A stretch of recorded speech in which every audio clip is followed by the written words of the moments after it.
इस प्रेजेंटेशन का टॉपिक है पर्सनैलिटी डिसऑर्डर्स। पर्सनैलिटी डिसऑर्डर हमारे पास एक ऐसा मेंटल डिसऑर्डर है जिसमें हमारा जो ब्रेन है, जो हमारा थिंकिंग पैटर्न है, बिहेविंग है और फंक्शनिंग है, यानी कि जो हम सोच रहे हैं और फिर उसके ब्रेन में फंक्शन करके जिस तरह उस पर बिहेव कर रहे हैं वो अनहेल्दी होता है। अनहेल्दी होता है, एबनॉर्मल होता है। एक पर्सनैलिटी डिसऑर्डर में हमें मुश्किल हो सकती है चीज़ों को समझने में, या हम चीज़ों को गलत समझ सकते हैं और इसके साथ साथ डिफरेंट सिचुएशंस को आपस में गलत तरीके से भी जोड़ सकते हैं। क्योंकि पर्सनैलिटी डिसऑर्डर में ब्रेन नॉर्मली चीज़ों को परसीव नहीं कर रहा होता, गलत तरीके से परसीव कर रहा होता है, या डिफरेंट सिचुएशंस को शकी अंदाज में आपस में जोड़ रहा होता है। इसलिए पर्सनैलिटी डिसऑर्डर्स जो हैं वो रिलेशनशिप्स को लिमिटेड कर देते हैं। सोशल एक्टिविटीज़ उस बंदे की बंद हो जाती हैं। वो बंदा काम, स्कूल या जिस भी जगह जा रहा है वहाँ पे उसकी कोई सोशल एक्टिविटी नहीं होती। इसके साथ साथ कुछ पेशेंट्स ऐसे होते हैं जो रियलाइज़ ही नहीं कर सकते कि उन्हें पर्सनैलिटी डिसऑर्डर है, क्योंकि उन्हें लगता है कि उनका सोचने का तरीका बिल्कुल ठीक है और वो अपनी गलतियों के लिए दूसरों को ब्लेम करते हैं। डिफरेंट पर्सनैलिटी डिसऑर्डर्स हैं जिन्हें 3 क्लस्टर्स में डिवाइड किया गया है, यानी कि 3 गुच्छों में एक तरह का कहा जा सकता है।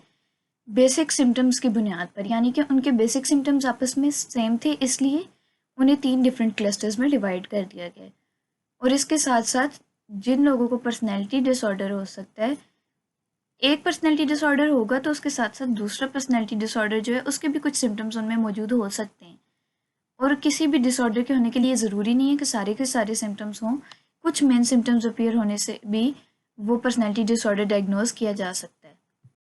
क्लस्टर ए के जो डिसऑर्डर्स हैं वो ऑड थिंकिंग से कैटेगराइज किए जाते हैं, यानी कि क्लस्टर ए के पर्सनैलिटी डिसऑर्डर में जो पेशेंट है वो अजीबो गरीब सोचेगा। ईसेंट्रिक थिंकिंग, यानी कि उसकी थिंकिंग में स्टिक टू द पॉइंट नहीं होगी, बल्कि वो एक बात के बारे में बहुत ही अलग अलग किस्म के व्यूज़ रखेगा, स्ट्रेंज व्यूज़ रखेगा और उस पर स्ट्रेंजली बिहेव करेगा। क्लस्टर ए पर्सनैलिटी डिसऑर्डर्स में हमारे पास आ जाते हैं schizoid personality disorders, schizotypal personality disorders and paranoid personality disorders. Paranoid personality disorder में इंसान दूसरों पे भरोसा नहीं करता, उसे दूसरों पे और उनके इरादों पे शक होता है। इंसान को ये लगता है कि दूसरे उसे या तो धोखा दे देंगे या नुकसान पहुंचाने की कोशिश कर रहे हैं। इसके साथ साथ इंसान को दूसरों की वफादारी और सच्चाई पर भी शक होता है। इंसान दूसरों से धोखा खाने का एक बिला वजह का डर लेके बैठा हुआ होता है। इसके साथ साथ ऐसे इंसान ग्रजेस रखते हैं। ग्रजेस यानी दिल में बात रख लेते हैं और उस बात को लेके वो सोचते हैं कि इस बंदे ने एक चीज़ गलत की है तो ये आइंदा भी हमें धोखा दे सकता है। और रिकरेंट सस्पिशन, यानी कि उन्हें लगातार इस किस्म का शक चल रहा होता है कि जो हमारा लाइफ पार्टनर है वो हमें धोखा दे रहा है। स्किज़ॉइड पर्सनैलिटी डिसऑर्डर में एक इंसान अपने सोशल या पर्सनल रिलेशनशिप्स मेंटेन नहीं कर सकता। उसके इमोशनल एक्सप्रेशंस बिल्कुल लिमिटेड होते हैं, नॉर्मली नहीं होते। इसके साथ साथ वो इंसान अपनी फेवरेट एक्टिविटीज़ में भी प्लेजर सीख नहीं कर सकता और वो इंसान नॉर्मल सोशल जो काम है वो भी परफॉर्म नहीं कर सकता, लोगों के साथ आसानी से इंटरेक्ट नहीं कर सकता। वो इंसान बहुत सर्द मिजाज होता है। इसके साथ साथ ये आता है कि वो दूसरे लोगों के साथ रिलेशनशिप डेवलप करने में बहुत ही स्लो होते हैं या शायद करते ही नहीं हैं। स्किज़ोटिपल पर्सनैलिटी डिसऑर्डर में पेशेंट के ड्रेसिंग, उसके सोचने का तरीका, उसके बिलीव्स, उसकी स्पीच और बिहेवियर, ये सब के सब अजीब या स्ट्रेंज होते हैं। इसके साथ साथ ऐसे पेशेंट्स को लगता है कि उनका नाम कोई पुकार है, हालांकि रियलिटी में ऐसा कुछ नहीं होता। वो चीज़ों को ऑडली परसीव कर रहे होते हैं। उनका इमोशनल रिस्पॉन्स बिल्कुल स्ट्रेंज होता है। इसके साथ साथ वो सोशली एंजाइटी का शिकार होते हैं, यानी कि वो सोशली लोगों से इंटरेक्ट नहीं कर सकते और जब ऐसा कुछ होता है तो वो एंग्शियस हो जाते हैं। और ऐसे लोग दूसरों पे बिला वजह के शक करते हैं। इसके साथ साथ उनकी थिंकिंग मैजिकल होती है, यानी कि उन्हें लग रहा होता है कोई भी बात हुई है या कोई भी हादसा उनके साथ हुआ है या फॉर एग्जांपल कोई इंसिडेंट है तो उसमें उनके लिए कोई ना कोई मैसेज है, या उनकी सोचों के साथ मतलब they can control anything from their thoughts. और इसके साथ साथ ये लोग ये भी बिलीव करते हैं कि जो हादसा उनके साथ हुआ है उसमें उनके लिए कोई ना कोई मैसेज है। Then we have cluster B personality disorders. Cluster B में हमारे पास वो डिसऑर्डर्स आ जाते हैं जो बहुत ज़्यादा एक्सट्रीम इमोशनल, अनप्रिडिक्टेबल, यानी वो जिसका अंदाज़ा भी नहीं लगाया जा सकता, ऐसी थिंकिंग और बिहेवियर पे बेस्ड डिसऑर्डर्स होते हैं।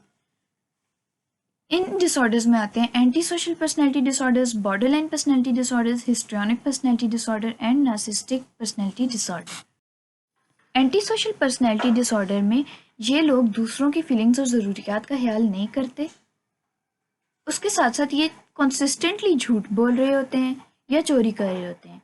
इन्हें लॉज के साथ एक लगातार प्रॉब्लम होती है, ये लॉज को प्रॉपरली फॉलो नहीं करते हैं। ये दूसरों के राइट्स की वायलेशन करते हैं, दूसरों के हक मार सकते हैं, दूसरों के साथ बदतमीजी कर सकते हैं। इनका बिहेवियर बहुत ही ज़्यादा अग्रेसिव और वायलेंट होता है। ये अपनी और दूसरों की दोनों की सेफ्टी को नुकसान पहुंचा सकते हैं। किस तरह कि ये झूठ बोलकर अपनी विज़ात मुतासिर कर रहे हैं और ये झूठ बोलकर सामने वाले का भरोसा भी तोड़ रहे हैं। इम्पल्सिव बिहेवियर यानी कि इनका बहुत ज़्यादा स्ट्रॉन्ग बिहेवियरल रिप्लाई होता है, स्ट्रॉन्ग रिएक्शन होता है। इसके साथ ये लोग बहुत ज़्यादा इररिस्पॉन्सिबल होते हैं। नंबर 2 पे हमारे पास है बॉर्डरलाइन डिसऑर्डर। बॉर्डरलाइन डिसऑर्डर का जो पेशेंट है उसका बिहेवियर बहुत ही ज़्यादा जज्बाती और अपने लिए हार्मफुल होता है। फॉर एग्जांपल वो इंसान जुआ खेल रहा है, जुआ खेलने के भी उसको खुद नुकसान आते हैं, ये उसका नुकसान है। उसके साथ साथ वो बिंज ईटिंग कर रहा है। बिंज ईटिंग उसके फिजिकली भी उसके लिए हार्मफुल है और मेंटली भी उसके लिए हार्मफुल है। और इस इंसान की जो सेल्फ इमेज होती है वो कुछ खास नहीं होती, अच्छी नहीं होती। वो अपने आप को इन्फीरियर या सबसे कम समझता है। और इस इंसान के जो रिलेशनशिप्स हैं वो अनस्टेबल होते हैं, रिलेशनशिप्स वेल डेवलप्ड नहीं होते। ऐसे इंसान की ज़िंदगी में इंटरपर्सनल स्ट्रेस आता रहता है, मतलब डिफरेंट लोगों से उसके डिफरेंट झगड़े चलते रहते हैं। ये लोग सुसाइडल बिहेवियर भी करते हैं और इसके साथ साथ अगर इनके साथ कुछ बुरा कर दिया जाए तो ये खुद को नुकसान पहुंचाने की धमकियां भी देते हैं। ऐसे लोगों को अकेले रह जाने का डर होता है। इन्हें एक हालीपन की फीलिंग्स आती रहती हैं हर वक्त। और इसके साथ साथ ऐसे लोगों का गुस्सा बहुत ज़्यादा तेज़ होता है। Number 3 histrionic personality disorder. Histrionic personality disorder में जो पेशेंट है वो कॉन्स्टेंटली अटेंशन सीख कर रहा होता है। वो पेशेंट इमोशनली ड्रामेटिक होता है और उस इंसान को हर मामले में अटेंशन की बहुत ज़्यादा ज़रूरत होती है। ये स्ट्रॉन्ग ओपिनियंस के साथ बोलता है, लेकिन ये बंदा परफेक्ट नहीं बोलता। इसकी बात में कोई ना कोई फ़र्क होता है सामने, क्योंकि ये पर्सनैलिटी डिसऑर्डर का शिकार है। सामने वाले इसकी बात नहीं मानेंगे, लेकिन इंसान इतना ड्रामेटिकली स्ट्रॉन्ग वे में बोलेगा कि इसकी बात मान ली जाए। ये इजीली दूसरों से इन्फ्लुएंस हो जाता है, दूसरों की पर्सनैलिटी से इम्प्रेस हो जाता है। और इसके साथ साथ ये फिज़िकल अपीयरेंस को बहुत ज़्यादा सोचता है, यानी कि फिज़िकल अपीयरेंस इन बंदों के लिए बहुत ज़्यादा मैटर करती है। Looks, dresses, facial features etcetera. ये रिलेशनशिप्स के बारे में उससे कई ज़्यादा सोचते हैं जितने ये उनके करीब होते हैं। जैसे कि अगर इनका एक इंसान के साथ रिलेशनशिप 50% स्ट्रॉन्ग है तो ये उसको 100% परसीव कर रहे होते हैं। The last one we have in cluster B is narcissistic personality disorder. Narcissistic personality disorder में बंदे को ये गलतफहमी होती है कि वो सबसे ज़्यादा इंपॉर्टेंट है, वो सबसे ज़्यादा स्पेशल है। वो फैंटेसीज में जी रहा होता है कि उसी के पास सारी पावर है, उसी के पास सारी कामयाबी है, वही सबसे ज़्यादा अट्रैक्टिव है। और ये दूसरों की ज़रूरियात और फीलिंग्स को रिकॉग्नाइज नहीं कर सकता, अपनी अचीवमेंट्स को बढ़ा चढ़ा कर बयान करता है। ये चाह रहा होता है कि इसे हर वक्त तारीफ़ और सराहा जाए। ये लोग मगरूर किस्म के लोग होते हैं और ये बगैर किसी वजह के ये सोच बैठते हैं कि इन्हें स्पेशल फेवर्स दिए जाएंगे, ये स्पेशल फ़ायदे दिए जाएंगे। ये दूसरों से हसद भी करते हैं, लेकिन इन्हें लग रहा होता है कि दूसरे इनसे हसद करते हैं।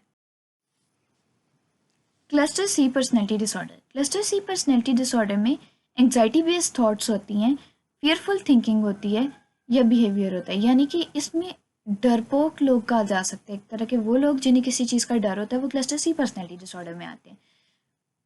क्लस्टर सी पर्सनैलिटी डिसऑर्डर में आती है avoided personality disorder, dependent personality disorder and obsessive compulsive personality disorder. Avoidant personality disorder से जो लोग सफ़र कर रहे होते हैं वो बहुत ज़्यादा सेंसिटिव होते हैं क्रिटिसिज्म या रिजेक्शन के लिए। यानी उन्हें लग रहा होता है अगर उन्हें थोड़ा सा क्रिटिसाइज़ कर दिया जाए तो वो बहुत ज़्यादा हर्ट हो जाते हैं, और इसके साथ साथ उन्हें डर होता है कि उन्हें कहीं रिजेक्ट ना कर दिया जाए।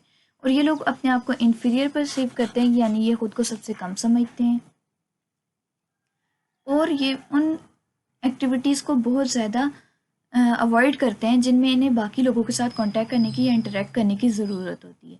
ये सोशली इनहिबिटेड होते हैं क्योंकि इनमें एक सोच होती है कि ये सबसे कम है, ये सब इनसे आगे हैं, इसलिए ये अकेला रहना ज़्यादा पसंद करते हैं और ये लोगों के साथ ज़्यादा घुलते मिलते नहीं हैं। ये लोग बहुत ही ज़्यादा शर्मीले होते हैं, इनके पर्सनल रिलेशनशिप्स भी कुछ खास डेवलप्ड नहीं होते और इन्हें हर वक्त डिसअप्रूवल और एम्बेरसमेंट का डर रहता है। डिपेंडेंट पर्सनैलिटी डिसऑर्डर जिन लोगों में होता है, इन लोगों की पर्सनैलिटी में ये फैक्टर होता है कि ये लोग दूसरों पे डिपेंड करना बहुत ज़रूरी समझते हैं और इन्हें लगता है कि इन्हें उन लोगों का ख्याल रखना चाहिए ताकि वो उन लोगों के साथ रहें हमेशा। ये सबमिसिव पीपल होते हैं। इसके साथ साथ इनका दूसरों की तरफ बिहेवियर बहुत ही चिपकू सा होता है। ये दूसरे लोगों पे बहुत ज़्यादा डिपेंड कर रहे होते हैं, अकेले नहीं रह सकते। इन्हें डर होता है कि इन्हें अकेला ना छोड़ दिया जाए या इनका कोई दोस्त ना छोड़ जाए या इनका कोई करीबी ना इन्हें छोड़ के चला जाए। इनमें सेल्फ कॉन्फिडेंस बिल्कुल भी नहीं होता। ये हर मामले में बहुत ज़्यादा मशवरे लेते हैं और इसके साथ साथ ये छोटे से छोटा जो फैसला है वो भी अपनी मर्ज़ी से नहीं कर सकते। ये लोग जो हैं दूसरों से अगर दिली तौर से मुतमईन ना भी हों, यानी कि उनकी राय से मुतमईन ना भी हों, तो ये उनसे इत्तेफाक रखते हैं क्योंकि इन्हें डर होता है कि कहीं इन्हें डिसअप्रूव ना कर दिया जाए। इसके साथ साथ ये लोग बहुत ही ज़्यादा टॉलरेट करते हैं, चाहे इनके साथ अब्यूसिव ट्रीटमेंट किया जा रहा है या चाहे बुरा ट्रीटमेंट किया जा रहा है, क्योंकि इन्हें डर होता है कि अगर ये वो बर्दाश्त नहीं करेंगे तो इन्हें अकेला छोड़ दिया जाएगा। और अगर इनका एक रिलेशनशिप एंड हो जाता है तो ये इस डिज़ायर में होते हैं या इनकी पर्सनैलिटी में ऐसी चीज़ है कि ये फ़ौरन से नया रिलेशनशिप बनाने की कोशिश करते हैं। ऑब्सेसिव कंपल्सिव पर्सनैलिटी डिसऑर्डर में ये इंसान जो होते हैं ये ऑर्डिलीनेस और रूल्स इन दोनों से बहुत ज़्यादा इम्प्रेस्ड या इन्फ्लुएंस्ड होते हैं, यानी कि तरतीब और उसूली कानूनी बंदे होते हैं। इन्हें हर काम में परफेक्शनिज्म चाहिए होती है, हर काम परफेक्ट होना चाहिए और अगर ना हो तो ये डिस्ट्रेस का शिकार हो जाते हैं। इनकी ये ख्वाहिश होती है कि सब कुछ इन्हीं के कंट्रोल में हो और कोई भी काम ऐसा ना हो जो ये परफेक्टली परफॉर्म ना कर सकें। ये अपने दोस्तों को और अपनी पसंदीदा एक्टिविटीज़ को इग्नोर कर जाते हैं और अपने काम के लिए बहुत ही ज़्यादा कमिटेड होते हैं, डेडिकेटेड होते हैं। ये लोग सख्त मिजाज और ज़िद्दी होते हैं। इसके साथ साथ ये लोग बजटिंग बहुत स्ट्रॉन्ग करते हैं, मतलब एक एक पैसा सोच के लगाते हैं। इन्हें हर काम में परफेक्शनिज्म चाहिए होती है और obsessive compulsive personality disorder anxiety वाले ऑब्सेसिव कंपल्सिव डिसऑर्डर से रिलेट नहीं करते।